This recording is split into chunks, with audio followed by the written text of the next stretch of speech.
Queridos amigos, queridos ouvintes, espectadores, estamos aqui novamente em nome da Caville, a nossa casa virtual dos Espírita, para darmos continuidade às reflexões a respeito da coleção Fonte Viva de Chico Xavier com o Espírito Emmanuel.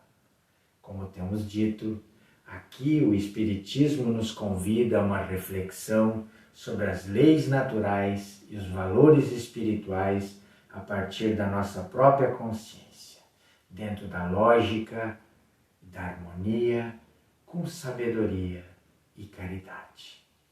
Como todo o trabalho que a gente faz aqui, nós vamos começar com uma oração de abertura. Então eu peço a todos vocês, serenem os vossos pensamentos, acalmem os seus corações,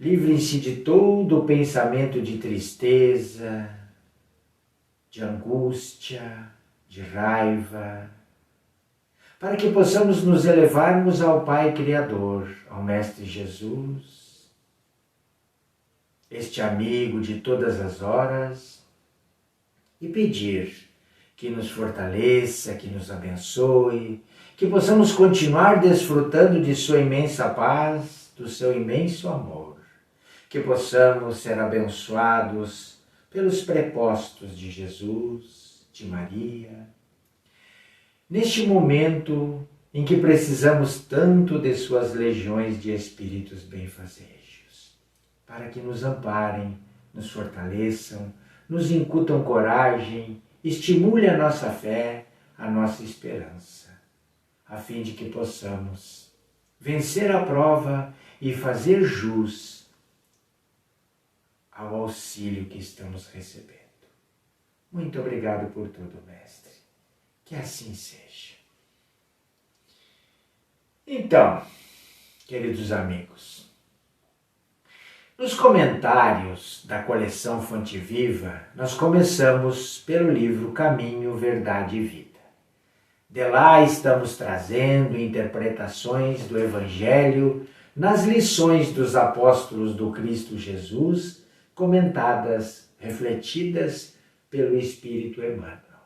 Aqui nós procuramos traduzir através do Evangelho para que possamos trazer força, alento, coragem, esperança a todos que puderem nos acessar.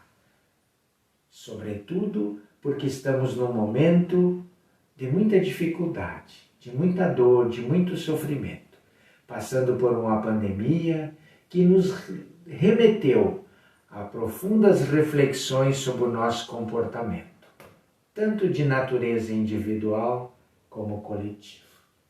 Hoje, refletiremos o item 3. Examina-te. Examina-te. E esse título saiu da frase de Paulo, numa carta aos Filipenses, que está lá no capítulo 2, versículo 3 da carta. E diz assim: nada faças por contenda ou por vanglória, mas por humildade. Então Emmanuel pega esta frase e faz um pequeno comentário, mais ou menos assim. O serviço de Jesus é infinito.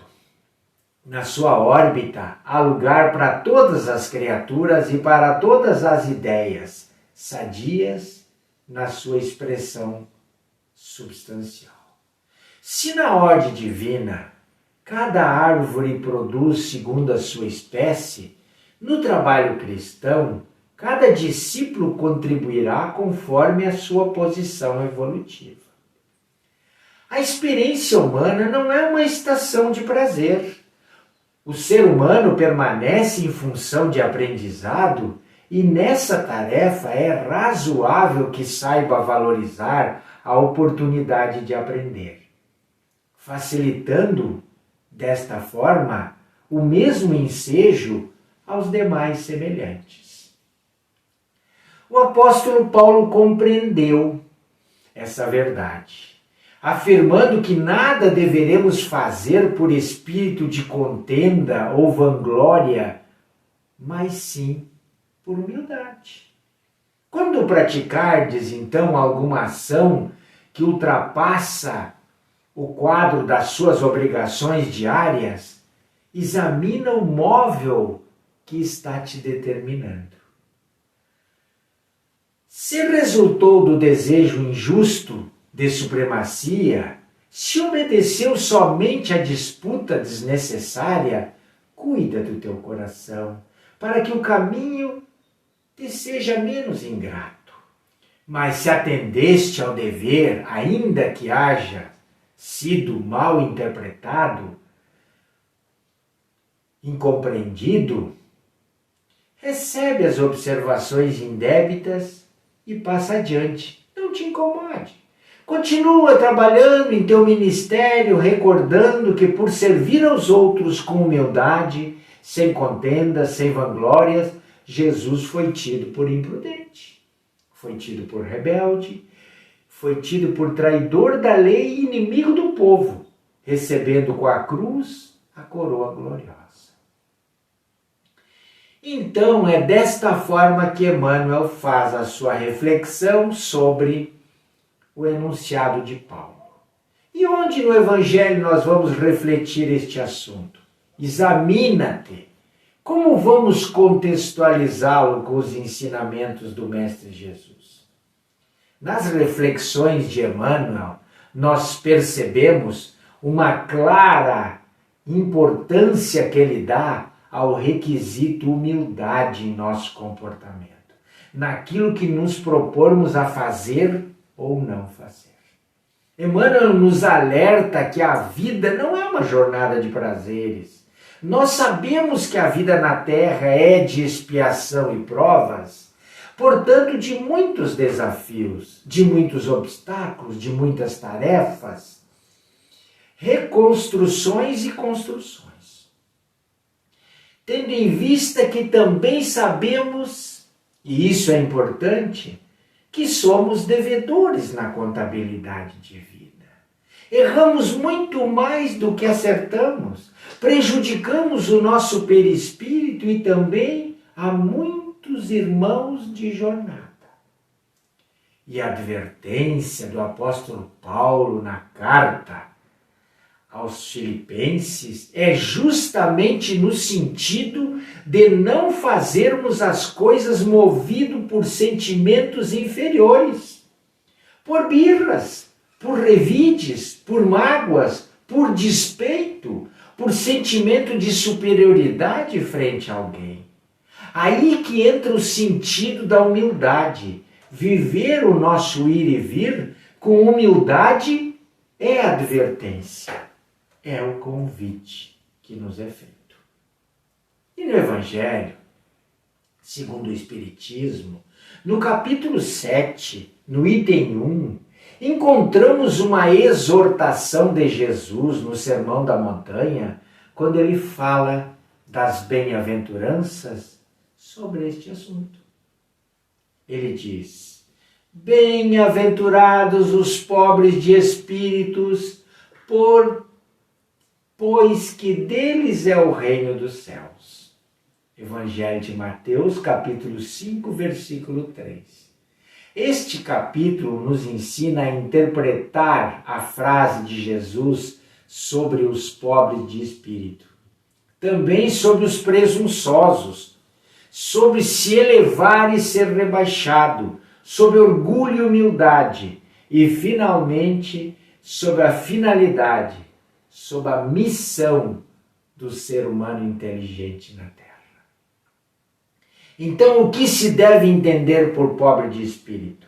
Certamente que Jesus não se referia aos desprovidos de inteligência, mas aos humildes de coração. Aqueles que creem em Deus, na sua misericórdia, na sua providência, e têm fé de que, pelos seus atributos e perfeição, Deus é a inteligência suprema e a tudo provê. Aqueles que não se apresentam no mundo querendo ser melhores do que os seus irmãos, aqueles que não atropelam seus irmãos de jornada para conseguir seus intentos, aqueles que não se acham superiores a tudo. Por isso, Jesus disse: deles é o reino de Deus. E colocou esta bem-aventurança no primeiro degrau da escada onde estão as demais, em uma ordem que, segundo os estudiosos, é a ordem de virtudes que precisa ser bem entendida e praticada para que nós possamos evoluir até Deus. É a subida da montanha da nossa evolução, da evolução humana. É a compreensão de si como ser imortal, filho do Criador do universo, obediente às leis de Deus. Esse é o sentido de examina-te. O sentido que nos leva a ser e proceder sem a necessidade de nos elevarmos tão somente pelos estreitos conhecimentos que nós possuímos da vida, pois são muito pequenos, insuficientes, e não nos permite que nos elevemos em relação a quem quer que seja. Portanto, sem posições de despeito, de superioridade e de belicosidade nas nossas relações. O nosso conhecimento é restrito àquilo que nós aprendemos, e isso é muito pouco frente às grandes verdades do universo. Somos espíritos imaturos, infantis, ou no máximo na adolescência. No contexto macro, ainda estamos muito longe da perfeição. Vivemos num planeta de expiação e provas onde claudicamos, chafurdamos nas iniquidades, na imperfeição, nas dores e nos sofrimentos. E devemos reconhecer que tudo isso em nós deve ser visto em primeiro lugar, a fim de que a luta seja digna, deixando o nosso irmão de jornada fazer o mesmo com o seu comportamento. A humildade é virtude muito esquecida. Poucos de nós têm seguido o exemplo que Jesus tem nos dado, ou nos deu. Porém, sem humildade não podemos ser caridosos com o nosso próximo. Este sentimento nivela os homens. O sentimento de humildade nos nivela, dizendo que todos somos irmãos e que devemos nos auxiliar mutuamente. E também nos induz à prática do bem. Sem a humildade, as nossas virtudes são só adornos, como um vestuário que oculta as deformidades do corpo. Vamos sempre nos lembrar daquele que se deu em sacrifício para nos deixar esses ensinamentos. Foi humilde, muito humilde. De tão grande que foi, colocou-se acima de todos os profetas da época, pelo exemplo. E quem está por trás desse nosso comportamento desvirtuado? O orgulho. O orgulho é o terrível adversário da humildade. Se o Cristo prometia o reino dos céus aos mais pobres, é porque os grandes da terra, os que têm posse, os que são intelectuais, os que têm títulos, que têm riqueza, acreditam que tudo isso é por seus méritos próprios e se consideram, na sua essência, mais nobre do que os outros. Julgam que os títulos que possuem lhes dão a maior capacidade, maior deferência, maior prioridade nas coisas de Deus. Mas isso é cegueira pura. cegueira, pois que Deus não distingue-nos desta forma. O envoltório do pobre e do ignorante é o mesmo envoltório do rico e do intelectual. Então o Criador não fez duas espécies de ser. Tudo que Deus faz é grande e sábio. Não lhe atribuímos nunca as ideias que são dos nossos cérebros orgulhosos e imperfeitos. Achamos-nos nobres e poderosos, mas que pensemos que como a vida é feita de encarnação em encarnação, talvez nós já estivéssemos abaixo, ou já estivemos abaixo dos nossos mais humildes, dos nossos mais ignorantes. Curvemos então a nossa fronte altaneira, que Deus possa nos compreender e nos fazer abaixar, justo no momento em que nós mais tentação temos para nos elevarmos. Na balança divina, saibamos sempre que somos todos iguais e que só as virtudes distinguem os seres perante aos olhos de Deus. Só as virtudes. Esta é a advertência do apóstolo Paulo, isto que ele dizia aos filipenses. Nada de orgulho, nada de prepotência na relação com os demais irmãos. Nada temos para justificar tal atitude. Será que Jesus terá que retornar novamente para nos ensinar aquilo que ele já fez? Ou aquilo que ele ensinou e nós já esquecemos? Estamos nos comportando como modernos fariseus. Despertemos, meus amigos.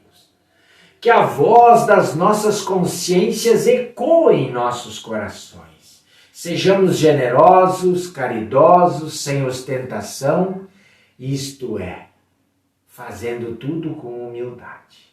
Que cada um proceda, pouco a pouco, na demolição dos altares erguidos em nome do orgulho.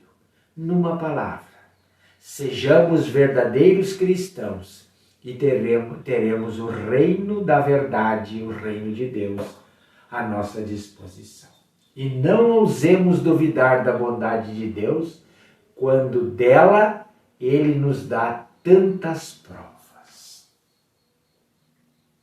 Então, gente, não é um ensinamento muito atual e muito importante? A humildade é fundamental para nós circularmos nesta vida com tranquilidade, com paz no coração, com harmonia, com felicidade. É o primeiro degrau da montanha da subida das bem-aventuranças. Este é o recado de hoje. Muito obrigado pela presença. Vamos terminar com uma oração de encerramento. Coloquem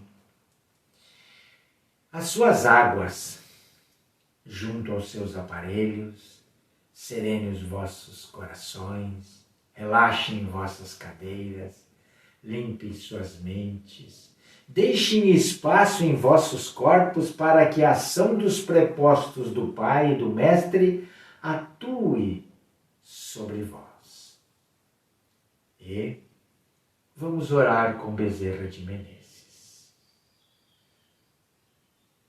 Senhor Jesus, prossigamos contigo, certos de que quanto mais doarmos em favor dos sofredores, mais receberemos do alto, na forma de amparo necessário às lutas que nos dizem respeito. Sigamos estendendo os braços aos irmãos em prova.